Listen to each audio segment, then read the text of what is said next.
Continuing with my Wes Anderson series is my review for Rushmore, which was released in 1998 and is Wes Anderson's second film. Last week we had talked about Bottle Rocket with Sean Chandler, and today we're going to be talking about Rushmore with the very funny duo of screen crawlers. Make sure to stay to the end of this video to figure out who will be next week's guest on my Wes Anderson series.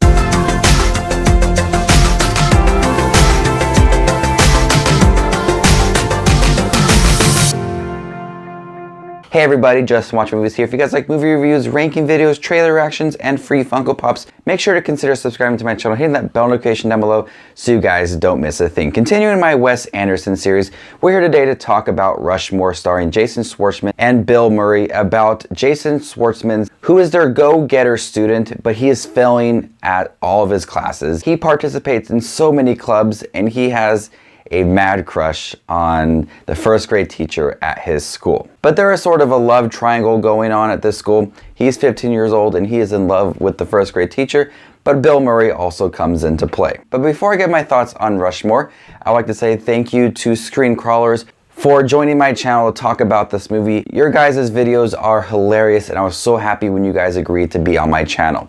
So as always, you guys will take it away first and then I'll give my thoughts on the film after your guys' thoughts. So Screen Crawlers, take it away. Big thanks to Justin for inviting us over to do this. We really appreciate it, dude. Thank you. And to his viewers, in case you're wondering who these two morons staring back at you are, I'm Adam and this is Steve. We're over at the Screen Crawler channel where we do movie reviews, rankings, character analysis, and pretty much anything where we get to talk shit. So if you feel brave enough, pop over and check it out. You'll feel your IQ drop as you watch. Yeah, so today, guys, Justin's asked us to review Rushmore as part of his Wes Anderson series. Now, this is a classic film. However, this is a film we hear a lot of people talk about, but a lot of people also haven't seen. So we're going to do a no spoiler review here, more of a movie recommendation, you know, because this is a film you need to check out for yourself, not have spoiled. Okay, so simply put, Rushmore is the tale of Max, who attends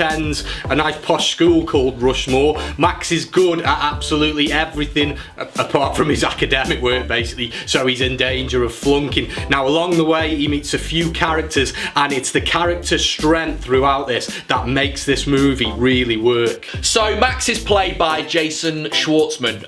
In his, I think it's his first. This was his first proper role. Yeah, probably his best. Controversial. And that, so Max is ambitious but academically challenged, I suppose is the best way to put it. He gets into the school by writing a play, which I suppose is the easiest way to get into any sort. I've just written a play. There you go, thanks. He does odd things. It's like I think Wes Anderson does a good job of sort of creating these awkward characters who kind of yearn for something. In Max's case, he yearns for sort of the stereotypical kind of mother-father thing, you know, so he gets himself into situations where he's sort of craving them, he fantasizes about it. But yeah, he's like captain of every club in school, but he's not very good at all of them, so it's kind of strange really, but very, very interesting and well executed by Schwartzman. Yeah, and of course, picking up on that theme of wanting to have a strong sort of parent figure, he latches on to Herman Bloom, who's played by the great Bill Murray. Now, this is a fantastic character piece by Bill Murray in this. I don't know what people think about Murray's acting style, but he's got two very different ranges, you know. He's got the Ghostbusters, what about Bob, very in-your-face comedy style, hasn't he? And then he's got the sad Bill, you know what I mean? He's got Peter Venkman, or Lost in Translation Bill. And he's sad Bill in this movie, sad but let Bill. me tell you, he's brilliant. And the thing is for for Herman, of course, in this, is that he hates his family, you know. His wife's cheating on him, he's got two sons who he hates, and then when Max gives him a bit of praise early on, they sort of make that connection, and I think they both feel like drawn they're right, towards fit opposite each other, parts of the jigsaw kind of thing. Yeah, and again, Bill Murray, the master at working with Anderson at putting this sort of deadpan comedy across. So one of the other leading characters of this is the teacher Rosemary, played by Olivia Williams. This is a weird one for us. We were both sort of sat there going throughout the entire thing, because Max he's clearly attracted to her and sort of like loves her in a strange way, but it's like in the film, they're in certain situations and have conversations where it's like, are they gonna get it on? But then Max sees her as that kind of void of like a sort of motherly figure in a weird way. I don't know if there's some Freudian things going on here. So that's kind of the beauty behind Wes Anderson's directing, because you do sit there thinking, this is pretty close to the bone. Whereas like most of the filmmakers wouldn't bother doing that. They wouldn't have a grey area. It'd be one or the other. Yeah, and he really likes pushing it as well, Wes Anderson does, with this relationship, because at one point, you know, Herman's character becomes involved in this, and Luke Wilson makes a cameo in here as well, to which it was a really good scene where Max just loses his rag about it, and it all just hinges on this love triangle, basically, what forms throughout this, and that's the really good quality of this. It's really, you know, we can talk about a story about a lad getting kicked out of school, but this is really a story about broken people trying to fix themselves by plugging the holes, through the gaps in the subversive lives relationships with other broken people, basically. In terms of plot structure, it's like it's just a string of complications for each character. I suppose it's quite a good way to put it, really,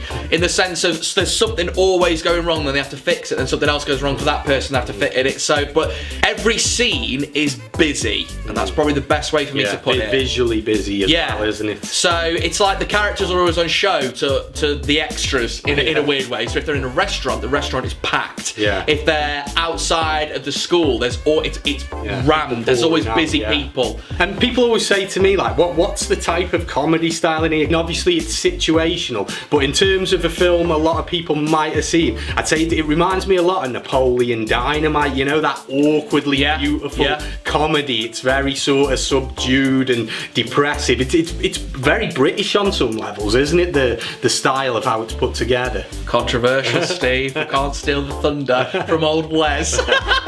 And anyway, guys, like we said, this is a 5-star movie about broken people trying to fix their broken lives with other broken people. And I'm sure you can all imagine how that turned out.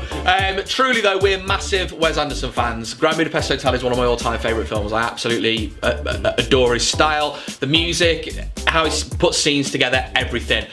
So, I mean, the fact that this is 20 years old, don't let it put you off. Definitely check it out. It's well worth the watch. And if this video tickled your fancy and didn't send you to sleep, then pop over to our channel and give our subscribe button a little tickle. But seriously, thank you for watching, and thank you for Justin for having us. Off you go. Thank you guys for joining my channel once again. I really do appreciate you guys being on my channel. Rushmore is a very underrated Wes Anderson film, and it's not one that is talked a lot about compared to Moonrise Kingdom and the Grand Budapest Hotel, or even the Royal Tenenbaums. This was his second film that he directed, and once again, it was written alongside Owen Wilson. Owen Wilson did not star in this movie like he did in Bottle Rocket. But what we do get is a young Jason Schwartzman who shines in this movie, and Bill Murray in his very first Wes Anderson film. Bill Murray and Wes Anderson is a great pair at that. What I really enjoyed about Wes Anderson's Rushmore is that it takes the tale of a young boy who is very arrogant, selfish, and kind of cocky at what he does at Rushmore. He thinks he knows everything. He's part of so many clubs, but yet his attitude and his personality, it's kind of mean-spirited, but he's a little bit endearing, and you can't help but sympathize for the character and kind of feel for the character as well. Wes Anderson adds a lot of realism to this character. He's 15 years old. He can't control his emotions. He's in love, and when young boys are in love, we don't know what they're going to do. And Wes Anderson just adds that splash of realism to the movie that I really do appreciate, and it's paired nicely with Bill Murray's character, who is very similar to Jason Schwartzman's character, just a little bit older. He's found his dream in life, he's struck gold, but he also found it to be very empty. So he's a very empty person, and when he meets this first grade teacher, that sets off love as well, and Jason Schwartzman's character does not like that at all. So he becomes very jealous, and that sets off that character as well. So it's interesting to watch them kind of duke it out for this person. Even though she can really only choose one of the people, Bill Murray, it's still fun to watch them kind of challenge each other. Bottle Rocket was a film that didn't have many Wes Anderson quirks, but Rushmore definitely has a lot of his quirks in this movie. It's very clean.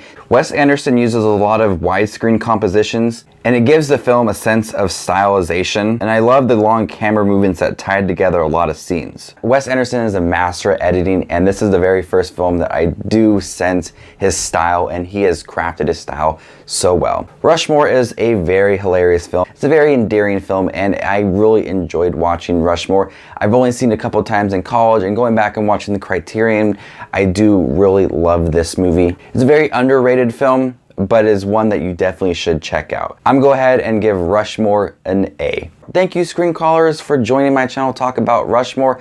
I really do appreciate you guys joining my Wes Anderson series, and thank you to Sean Chandler for joining my channel last week. Next week we have the silver screen analysis to talk about the Royal Tenenbaums. I'm so excited to get that video out for you guys next Tuesday. Every Tuesday leading up to the Owl Dogs, I'll be reviewing a Wes Anderson film with a very special YouTuber leading up to that movie. You guys are the best as always. Make sure to go over to the Screen Crawlers channel, subscribe to them. They are hilarious. I promise that if you guys go over there, you will not be disappointed. So this is Just Watching Movies, and you guys stay classy, YouTube.